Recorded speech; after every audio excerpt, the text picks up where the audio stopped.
નમસ્કાર દર્શક મિત્રો, @ગુજરાતમાં આપનું સ્વાગત છે। ગુજરાતના વાતાવરણમાં એકાએક પલટો આવ્યો છે।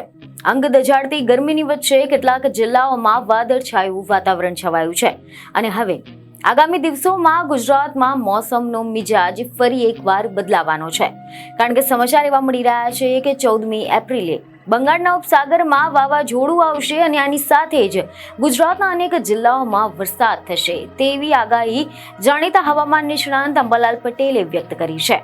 એટલે કે આગામી સમયમાં ગરમીમાં ઘટાડો થવાની પણ શક્યતા છે।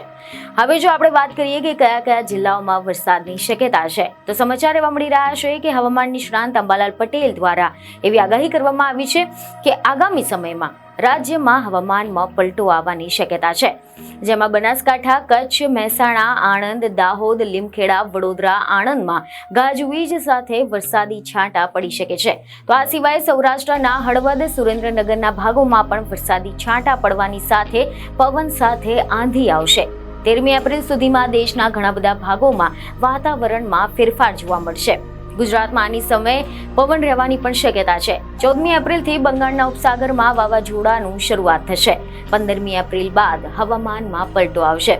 22 એપ્રિલ સુધીમાં રાજ્યના કેટલાક ભાગોમાં ભારે પવનની સાથે વરસાદી છાંટા રહેશે, જ્યારે 26 એપ્રિલથી આકરી ગરમી રહેવાની છે। મહત્તમ તાપમાન 45 ડિગ્રીને પાર જવાની પણ શક્યતા છે અને ત્યારબાદ ફરી એકવાર 10 થી લઈને 18 મે સુધીમાં અરબ દેશોમાંથી આવતી આંધી તુફાનોની પણ શક્યતા છે અને આના અસરના પગલે કાચા મકાનના છાપરા ઉડી જાય તેવી પણ શક્યતા છે।